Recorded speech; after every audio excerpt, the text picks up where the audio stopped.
Your Steve Jones Show podcast is loading now. The Steve Jones Show podcast is sponsored by Sunbury Motors, North 4th Street in Sunbury, and Sunbury Motors Kia, routes 11 and 15 in Hummel's Wharf. Ladies and gentlemen, the King of Kings, the Prince of all, Neal Coolong. I am back here again. I am Mr. Staple, and I believe I've been serving that community since, 2011? Is that how long we've been doing this? 2012. 2012? 2012. This is our 11th year of the show that started in February of 2012. Yeah, that sounds about right. Yeah. I think that's spring. That's spring. So it's almost 10 years, and I have aged you dramatically in that time, but for which I apologize. Well, it wasn't you, it was somebody. I'd much rather be here. I know that. Well, we're thrilled to have, believe me. If I didn't enjoy the conversation every week, you wouldn't be here every week. So I thoroughly enjoy it. That's why you're on all the time. You're a blast, and you know what you're talking about. So let's get to the quarterback part. The three names have been thrown out there. If you're looking for that temporary fix, nothing long-term, Jameis Winston, Teddy Bridgewater, and Mitchell Trubisky. Now, the one that makes sense to me is Bridgewater, but what do you think? I think Mason Rudolph was Mason Rudolph last year when they signed Mason Rudolph to an extension, gave him $2 million to be the team's backup quarterback. I don't think there's – financially speaking, the odds of Mason Rudolph reaching free agency in 2022, last year, right before the draft, short of an extension from the Steelers, odds of him going to free agency were excellent. You know, there wasn't going to be a longer extension offer for him.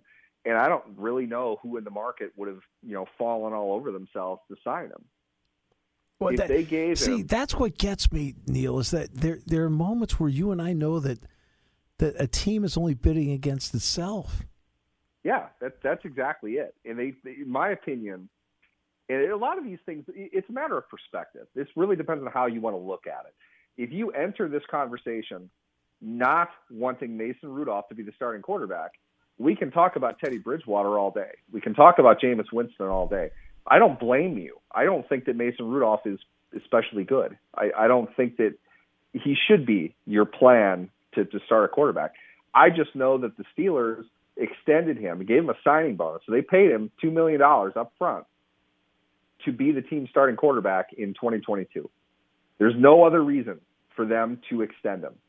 On top of that, they're going to give $2.6 million, which is the original round tender level for Dwayne Haskins. They're going to retain him as well. In what world does it make sense for them to go out and get another veteran quarterback to bring in? Because, you just set the market at Rudolph. He's on the cap for $4 million. His base salary is $3 million. If Haskins is at $2.6 million, what's the market for the next quarterback that you get? Are you going to pay him more than Rudolph and essentially have thrown the $2 million away that you had no reason to spend at all last year except to have him in place? Or are you going to go under Dwayne Haskins? You're going to sign somebody to be your third-string quarterback. Nobody wants to do that. Your third-string quarterback is preparing and running at the combine right now. He might not have even been invited. Right. But that's who your third-string quarterback is going to be. That's right. They'll draft one, and then they're going to sign probably somebody with Pittsburgh ties somehow or other, probably a smaller school guy that didn't get drafted for a couple of very obvious reasons. He's going to be the fourth string, preseason week 4 hero against Carolina. That's just modus operandi for the Steelers. Their quarterback position, short of the one they're going to draft, which I bet money right now they're going to draft a quarterback.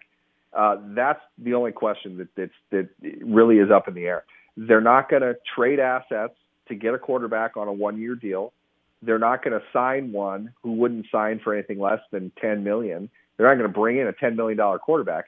You've got Roethlisberger's cap hit is something like $10 million this year to not be on the team. Rudolph is at 4. Haskins would be at 2.6. So you're looking at 16.6 in 3 quarterbacks, and you're only playing one of them. You want to add more to that to bring in a fourth?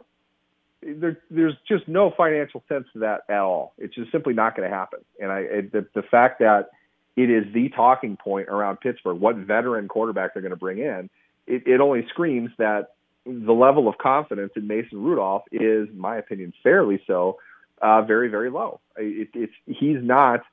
He hasn't proved himself to be somebody that you're going to base your game plan around. They're going to have to scheme up ways to make an offense successful without the quarterback being the overriding factor of that. And we'll see how well that works out. But all of these decisions were decided last year.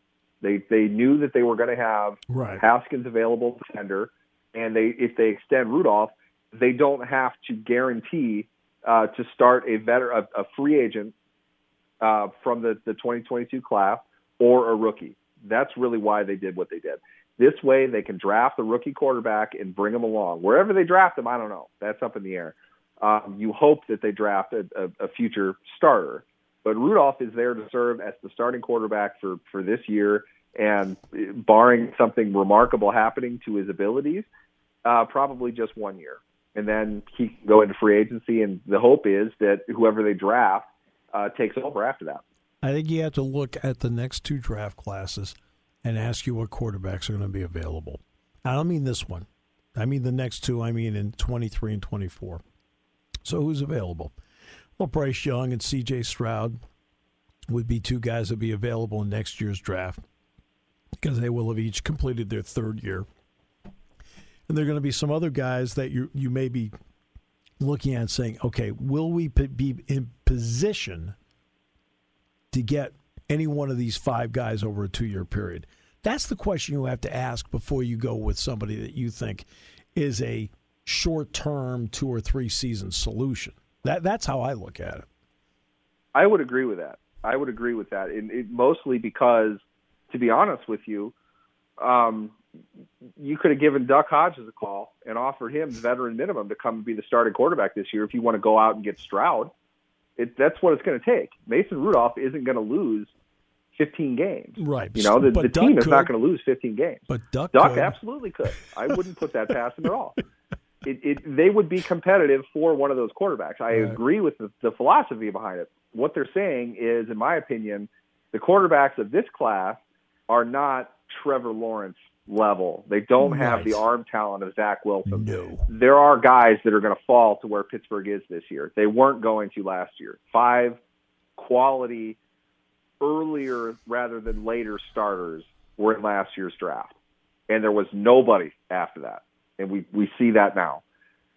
This year, my opinion, you're going to have reasonable quarterbacks probably available in the back end of round 1. I think more quarterbacks will go earlier in the draft. People think they will because, well, that happens every year when they say it's a bad quarterback class. Yeah, I know. That's why only 4 of them will get drafted in the first round. Okay, it's quarterback. You need one. Pittsburgh knows that now better than a lot of teams do. I am thinking what they're saying is we feel there will be a quality quarterback available at 20. If not, there are guys that probably shouldn't be first-round picks because they're not going to be ready right away. We know he's not going to be able to play in year 1. In other words, they're drafting him to redshirt him. If he can't play, the Steelers in particular, if he can't play in year 1, they don't want to draft him in the first round. Right. So a second-round guy, though, you could see that going either way. It might be a guy that has this issue or that issue or something it is that they need to work out, plus the lack of those elite kinds of skills. I can't tell you where I'm sitting, who that would be. I look at a guy like Desmond Ridder, though. I could see both. I could see both why a team would take him in the first round and why they would not take him in the first round. That's right. I would lean more toward that. That's the primary trade-up target, the type of guy that you trade back into the first round to get at 29, 30, 31, somewhere in there. I wouldn't be surprised if that's where he ends up. But for Pittsburgh, I don't think that's necessarily off the table for them either. They can make a move like that. While mock drafts are certainly not, indicative of accuracy, I have seen thousands of them at this point. And I think Matt Corral dropped to 20 in some of them in a way that makes sense. You can see this happening or that happening. I think I'd love to have him. He'd be great for what they're trying to do. Yeah. He might not be a year one guy right away, right. But he could be if they wanted him to be. I think he could be. Those options are going to be there. So because of that, I don't know what they're going to do in round one, and that would mean I'm not really sure what they could do in round two either. But they're probably going to be able to find a quarterback who's okay at the two spots they have right now drafting in those rounds. They're not going to mess around with a veteran quarterback. And we know that because that's exactly why they signed Mason Rudolph last year, so they don't have to go through the mental gymnastics that it would take to guess. And then add into it, maybe they feel next year's class is absolutely stacked, and wherever they'll be, there's going to be a better option for them, and they'd rather address it then. It very well could be the case. Yes, because you and I both know that every year there are probably 15 to 20 legitimate first-round picks that would be considered first-round picks in any year. Exactly. And there are 32 picks in the first round. The quarterbacks in this year's draft are not among the best 32 players, but they're going to be first-round pick quarterbacks because people need the position. I mean, to be honest with you, Jahan Dotson, who might be a late first-round pick, and Jaquan Brisker, who might be a second-round pick, the two Penn State guys that are in the front of the draft, are both better football players and without injury will have better long-term careers than any of the quarterbacks. But they're going to get picked behind the quarterbacks because of the position. Right. And all of that, I put it very simply like this. The Steelers, if they were to, quote-unquote, reach on a quarterback at 20, it's because that player isn't going to be there at 52 when they draft again. Right. It's not always a question of the vertical column. We line up every player and rank them 1 through 375. Teams don't do that. I love that. People think you that can't that's make how a they decision do it. that way. No, you can't. Yeah, it sounds really easy. If you think that you are the czar of a team's draft and you're drafting against the entire league, and you in other words, you're putting the player ahead of the team, sure, you can do that. When you're inside of a war room, when you've got an army of scouts and analysts, you have all this information, the decision has to be made. You can't break it down like that. You have to know what you need. You have to know what you want.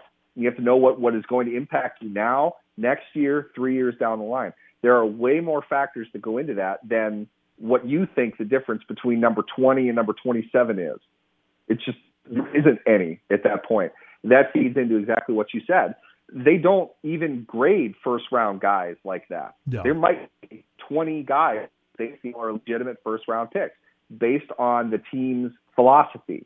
They set that. They say, these are the things that our first-round picks have because this is how we build a football team. It is not pure talent. The player does not go above that. And that's the common misunderstanding of all this when people get into value discussions. Well, it's a great value pick.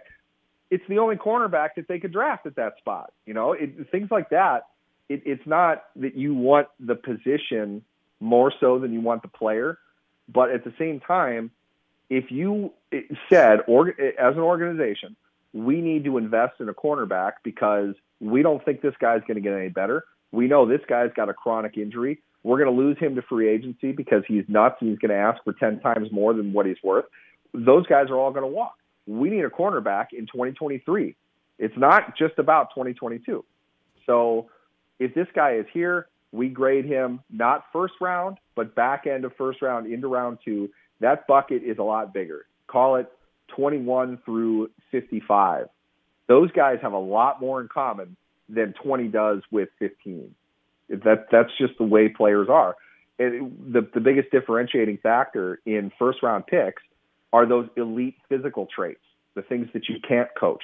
So, yes, you do take the 6'5" wide receiver over the 5'9" wide receiver because he's a lot bigger. If he's doing the same things, you want the big guy. All things being equal, the bigger guy is who you're going to take. So it's not a question of how good that smaller receiver is versus the bigger one. It's a question of what's more rare, what has more intrinsic value to you. They break down those kinds of things. It's not about, this player versus that player in a skill sense. It's what we need first and foremost. It's what our franchise says we want in these rounds of picks. And then what do we need now and in the future? And on top of it, we like this guy. The other Right. guy's kind of a jerk. We're not a big fan of him. Exactly. So we're going to invest in the guy we like. See, that's the part of the combine that we don't see. That is the Yes. critical part where you sit down with them face to face. And look, some of the questions are stupid. Just sit down and talk to people, right? Just sit down, right? You know, if you were a tree. If you have any ability, if you have any personal skill at all, to be honest, I'll go off on a quick rant on this. And I'll shut up. I promise. I mean, it's the moronic Oprah question, the Katharine Hepburn. If you were a tree, what kind of tree would you be? Right? And I'm thinking, you're getting paid $1 billion a year to ask that stupid question? Really? Well, I mean, you have people who make a lot more money that put together those questions, and you have people that barely make anything executing it. That's more of the problem. I know. If the person that's asking the questions isn't aware of why they're asking them, right, it's going to come off poorly, and you're not going to get anywhere. Right. You want to dig. You want to find information. Right. Give me your rant. But you can chat them up. I mean, that's sure. really it. It's more the idea of the disparity in personnel at the combine versus pro days when they take them out to dinner. The combine is great for checking out medicals. Yeah. It's probably more of what it is. Sure. You want to make sure that the guy is running about the speed you think he's running in film. You want to make sure that he's still in shape. If he goes to a weigh-in and it looks like he's gained 30 pounds, that's not the player we think he would be. We need him to be lighter than this. A couple pounds makes a difference. They need to be aware of how seriously the prospect is taking this whole process. So the dog and pony show part, it is important, not in the rank and file way people think that it is. It doesn't matter who the fastest is. They want to know, does this guy's speed match what we think it is?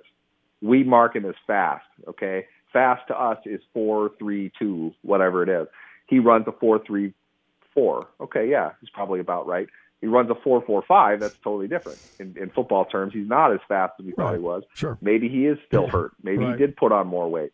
But they're sitting down for questions, and it's not your high-level executives that are running those meetings, like the speed dating conversations that they have. Right. Some of them, yes, but they only have so much time, and they can't be everywhere at once. So to get everybody, they have to fan out.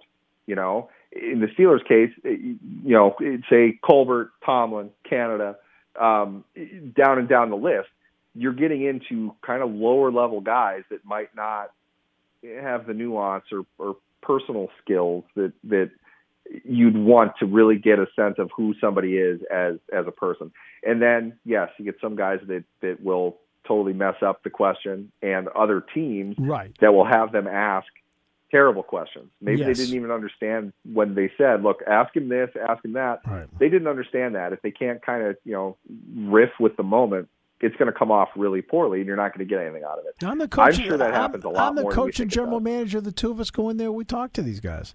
And then we compare notes. Honestly, I don't need somebody else to do this. I can figure it out myself and have somebody in there to help balance me off in case I miss something and they picked up on something, or vice versa.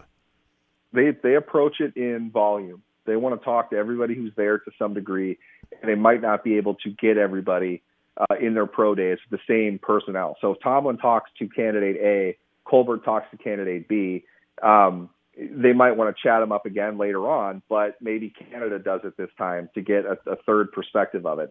Their top people are going to be spread because they need to spend most of their time with the most valuable, assets who are out there and available. They're investing 3 times as much money in a first-round pick than they are in the third. Right. They're going to put more of their attention into scouting the guys that they could get in the first round. Yep. So what's the rant?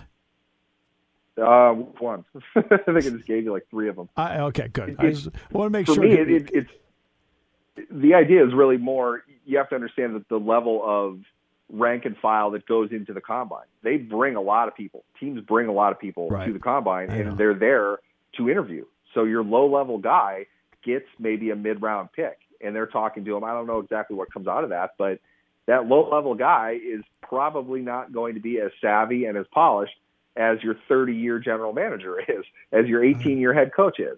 So you can see why questions come off as stupid, and sometimes it's for my part, just knowing what some of the more famous dumb questions that were asked.